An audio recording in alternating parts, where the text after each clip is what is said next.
Então, pessoal, nessa imagem, nós temos aqui um panorama geral dos alvos, né, dos antifúngicos. Então, nós temos aqueles antifúngicos que vão inibir aí a síntese de DNA, RNA. Nós temos aqueles antifúngicos que vão inibir a síntese de ergosterol. Aqueles antifúngicos, né, que vão inibir a estabilidade da membrana. E aqueles antifúngicos que vão também inibir a síntese da parede fúngica. Vamos falar, então, de cada um deles. Então, antes da gente iniciar, vamos passar aqui a síntese do ergosterol, uma vez que nós temos aí os fármacos que são inibidores da síntese do ergosterol. Então, a biossíntese do ergosterol, pessoal, ela vai envolver aí uma série de etapas, das quais aí duas, como vocês podem aqui visualizar, são utilizadas aí como alvos para os fármacos antifúngicos que estão aí atualmente disponíveis. Então, as enzimas que catalisam a síntese de ergosterol, elas estão localizadas aí nos microssomos dos fungos. E esses microssomos, eles contêm, né, essas enzimas, eles contêm, esse complexo, eles contêm um sistema de transporte aí de elétrons quase aí idêntico àqueles que a gente encontra, né, lá nos microssomos hepáticos dos mamíferos. Então, existe aí uma semelhança, né, desses sistemas enzimáticos, ok? Era isso que eu queria colocar para vocês. Então, a partir do acetil-CoA, nós temos aí a síntese do ergosterol, que vai ser, então, aquele lipídio, né, de membrana, que vai estar lá presente na membrana do fungo. A primeira etapa aí, utilizada como alvo, né, a primeira etapa que é utilizada como alvo, é a conversão da molécula de esqualeno. Esse esqualeno, então, veio proveniente aí do acetil-CoA, passou-se, então, algumas etapas, né, a gente tem aí alguns intermediários, como o mevalonato, e a partir, então, do esqualeno, esse esqualeno ele vai ser convertido em lanosterol. E essa etapa, então, de conversão do esqualeno a lanosterol, ela é uma das etapas aí, que são alvos, né, da ação de fármacos. A enzima, né, que catalisa a reação da transformação do esqualeno a lanosterol é a enzima esqualeno-epoxidase. E essa enzima, a esqualeno-epoxidase, ela é o alvo molecular aí dos agentes antifúngicos, que são aí as alilaminas e as benzilaminas, que nós vamos falar desse grupo a seguir. Já as enzimas, né, do citocromo P450, específica dos fungos, tá, pessoal? Não é dos seres humanos. Como a gente falou, o sistema enzimático dos fungos é bem parecido aí das células mamíferas. Então, a enzima aí, citocromo P450, específica dos fungos, no caso aqui, a 14-alfa-esterol desmetilase, ela é uma enzima que vai mediar a reação da segunda etapa aí, que vai ser utilizado como alvo farmacológico. A gente falou que são duas etapas utilizadas como alvo farmacológico. A primeira é a conversão do esqualeno a lanosterol pela esqualeno-epoxidase, e a segunda é a conversão do lanosterol a ergosterol, que é uma reação catalisada aí pela enzima 14-alfa-esterol desmetilase. E quem inibe aí a 14-alfa-esterol desmetilase são, né, os agentes antifúngicos aí, os imidazólicos e os triazólicos. Então, a gente pode dizer aí que os agentes antifúngicos, né, as alilaminas, benzilaminas, os imidazólicos e os triazólicos são aí agentes inibidores da biossíntese do ergosterol. Como o ergosterol ele é necessário para a manutenção da estrutura e também da função da membrana plasmática, esses agentes, né, que vão comprometer a integridade da membrana fúngica,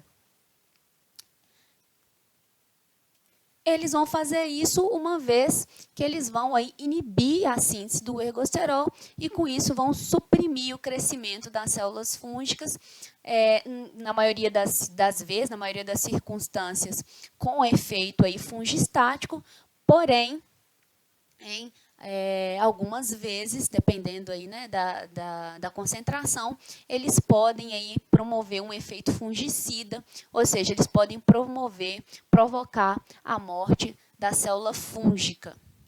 Uma vez que a membrana, né, ela é essencial, ela é importante aí para a manutenção da célula fúngica. Então, vamos começar falando aí dos inibidores da esqualene epoxidase. Nós falamos que os inibidores são as alilaminas e as benzilaminas.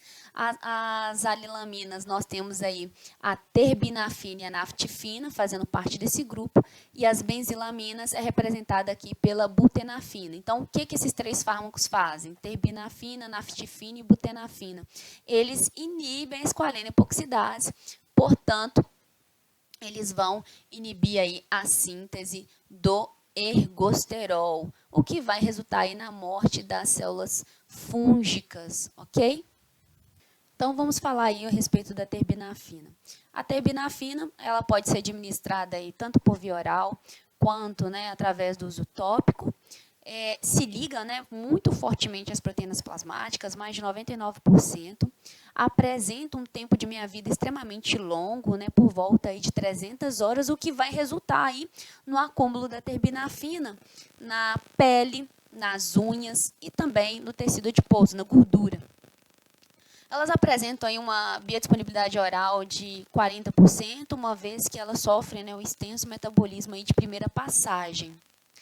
E em relação aos usos clínicos, né, elas podem ser utilizadas para tratar onicomicose, tinha do pé, como está aqui representado para vocês, do couro cabeludo e também aí queratinófilo, sendo aí contraindicada, né, para pacientes que apresentam insuficiência renal, hepática e também grávidas. A naftifina e a butenafina também aí são de uso tópico. E a semelhança, né, bem próxima aí da terbinafina, a naftifina aí, ela é um inibidor também aí da esqualene epoxidase, assim como a butenafina, e com um espectro, né, de atividade antifúngica aí bem parecidas. Além, né, por elas serem, né, utilizadas através da forma tópica, elas podem ser disponibilizadas aí em forma de creme ou gel, e elas se mostram, né, no caso a naftifina, ela se mostra aí efetiva na tinha do corpo, na tinha crural e também na tinha do pé. Já a butenafina, ela também, né, é um agente antifúngico aí de uso tópico. O mecanismo de ação, como vocês já bem sabem, é semelhante, né, a terbinafina e a naftifina. E a gente pode dizer que esses fármacos, nessas classes, elas são mais efetivas aí do que alguns outros agentes, né, de uso tópico. Ok, pessoal? Agora vamos falar aí dos inibidores da 14-alfa-esterol desmetilase. Um dos fármacos aí bem famosos, né, todo mundo já conhece, já ouviu falar ou já utilizou, é o cetoconazol. O cetoconazol, ele é um inibidor aí da 14-esterol desmetilase. Ele, então, bloqueia, né, a conversão do lanesterol em ergosterol. E essa inibição da síntese do ergosterol, ela desorganiza a função da membrana e também aumenta aí a permeabilidade. Então, quem são esses antifúngicos azólicos? Quem são os inibidores da 14-alfa-desmetilase? Nós temos aí, nós falamos, né, os imidazólicos e os triazólicos. Quem faz parte dos imidazólicos? Nós temos cetoconazol, metoconazol, clotrimazol, econazol, butoconazol, oxconazol, sertaconazol, fenticonazol, tioconazol e sulconazol. Sendo, né, o bem famoso é o cetoconazol e o miconazol também.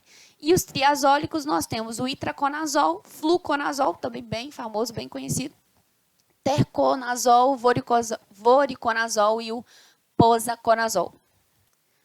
Então, vamos falar desses que apresentam maior destaque. Então, vamos falar aí do cetoconazol. Cetoconazol, né, em relação ao perfil farmacocinético dele, ele pode ser utilizado através de forma oral e também tópico contra aí, a maioria dos fungos. Ele apresenta, foi observado que ele apresenta uma absorção máxima num ambiente ácido, né, um ambiente gástrico ácido, Então, dessa forma, né, não é recomendado utilizar o cetoconazol, né, o paciente que estiver aí recebendo, né, utilizar em conjunto, tá, pessoal? Aquele paciente também que está utilizando bicarbonato, antiácidos, bloqueadores de histamina, bloqueadores H2 e inibidores da bomba de prótons, ou seja, o pantoprazol, o omeprazol. Por quê? Porque esses fármacos eles vão alterar o ambiente gástrico, ou seja, eles vão alterar o pH. Então, quanto menos ácido o estômago tiver, isso diminui, né? Quanto menos ácido, ou seja, quanto mais básico tiver, isso vai diminuir a absorção do cetoconazol. Então, eles observaram que a absorção máxima do cetoconazol é em um ambiente gástrico ácido. Além disso, o cetoconazol ele tem uma baixa penetração no sistema nervoso central e trato urinário. Então, ou seja, eles observaram que o cetoconazol ele penetra pouco no líquido cefalorraquidiano e também na urina. Isso, né, limita a sua eficiência nas infecções do sistema nervoso central e também do trato urinário. E em relação, né, aos efeitos adversos, eles observaram, né, que esse fármaco pode provocar náuseas, vômitos, anorexia. E também em alguns pacientes eles observaram aí, em poucos, né, de 1 a 2%, a ocorrência aí de disfunção hepática. Vale ressaltar que o cetoconazol é um fármaco que inibe as enzimas P450 hepáticas e, dessa forma, né, ele vai afetar o metabolismo de outros fármacos.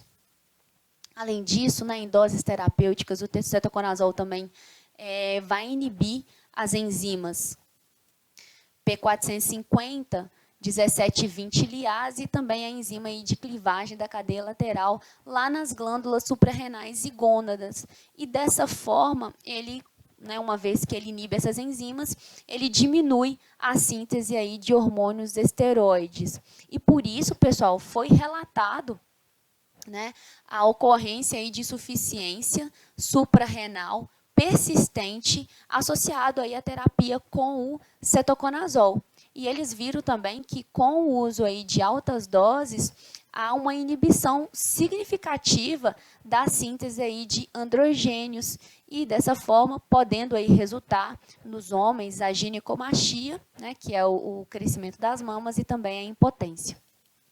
O fluconazol. O fluconazol é um triazólico disponível em formulações tanto oral quanto também intravenosa. Em relação à biodisponibilidade do fluconazol oral, aí é de quase 100%, né, ao contrário, né, do cetoconazol e também do itraconazol, que eu não coloquei aqui para vocês. A absorção do fluconazol ela não é aí influenciado pelo pH gástrico. Então, independente se o indivíduo está fazendo uso ou não de um fármaco que vai alterar o pH, isso não influencia a biodisponibilidade oral aí, do fluconazol. Uma vez absorvido esse fluconazol, ele sofre, né, uma difusão aí no líquido cefalorraquidiano, também escarro na urina e na saliva. Então, a gente pode dizer que o fluconazol ele apresenta uma boa penetração a nível de sistema nervoso central, né? E, além disso, o fluconazol ele vai ser excretado aí pelos rins.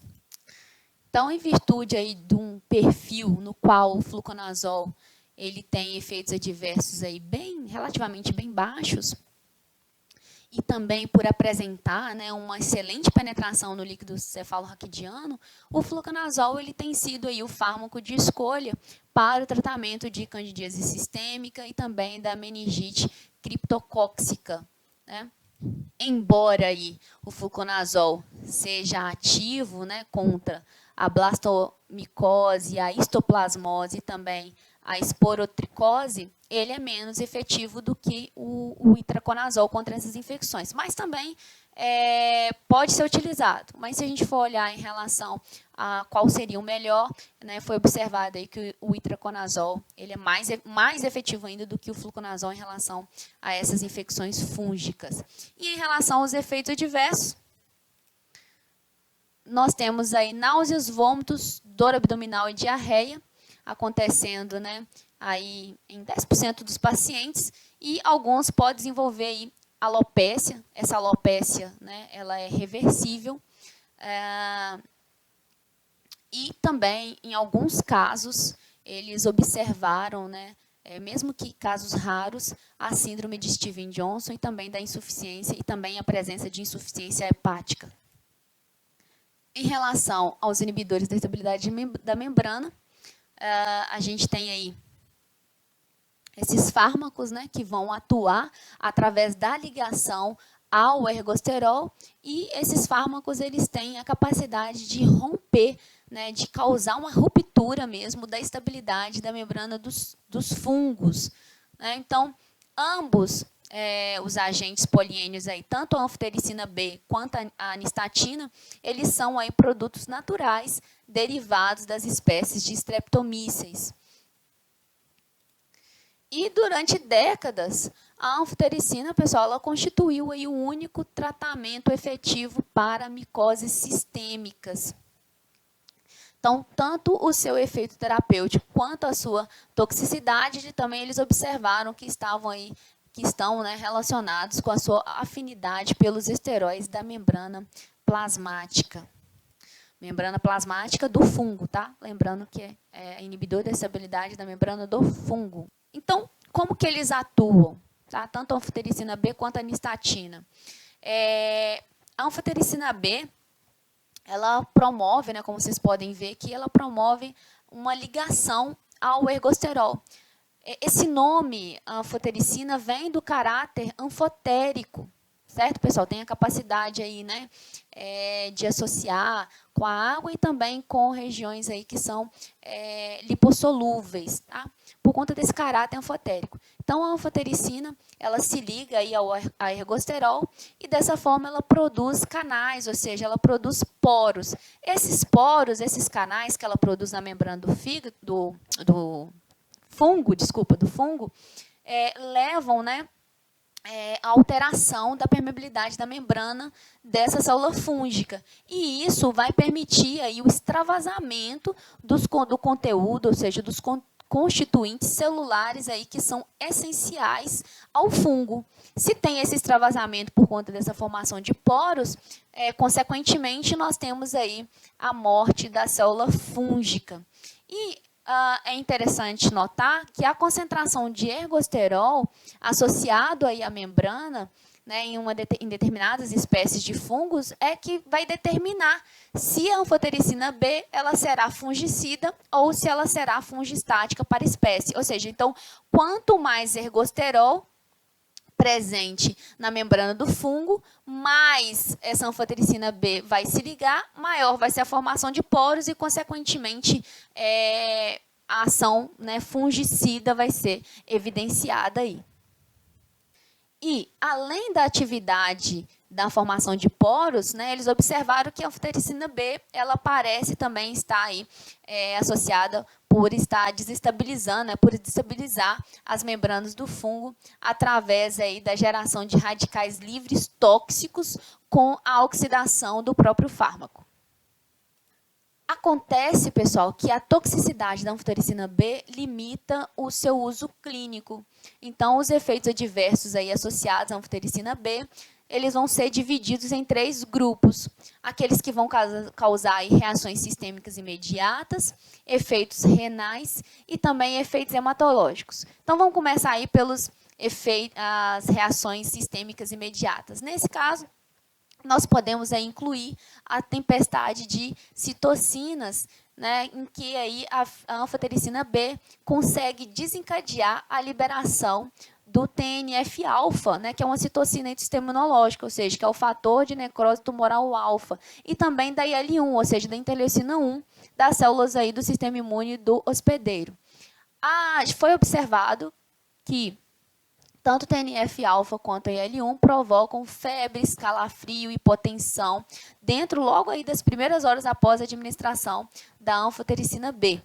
E, em geral, essa tempestade de citocina ela pode ser revertida, né, ou seja, já pode ser minimizada quando a gente diminui a taxa de administração da anfotericina B, ou também aí mediante a pré-tratamento com alguns agentes antipiréticos, como, por exemplo, o acetomifeno, e também aí alguns anti-inflamatórios não esteroidais, ou também utilizando glicocorticoides, como é o caso aí da hidrocortisona, que são fármacos aí que têm a capacidade de diminuir, né, a resposta imunológica e, consequentemente, controlar aí essa tempestade de citocinas. Além disso, né, tem um fator aí da nefrotoxicidade, e essa nefrotoxicidade ela constitui, né, um evento adverso, né, um efeito adverso grave para a anfotericina B, e acredita-se que o mecanismo pelo qual a anfotericina B causa essa toxicidade renal esteja relacionada aí a uma vasoconstrição das arteríolas aferentes lá dos néfrons, né, e isso resultando em uma isquemia renal. À medida que, né, se retira o fármaco, essa nefrotoxicidade ela é retirada. E a toxicidade, por último, né, a toxicidade hematológica está aí relacionada, né, com a anemia, que é bem comum aí com o uso da anfotericina B. E acredita-se que essa anemia ela é resultado, né, de uma diminuição da produção de eritropoetina causada aí pela anfotericina B. A anfotericina B ela pode ser utilizada para infecções sistêmicas graves, como de candidíase, meningite criptocócica, aspergilose invasiva, zigomicose, coccidioimicose, blastomicose e histoplasmose.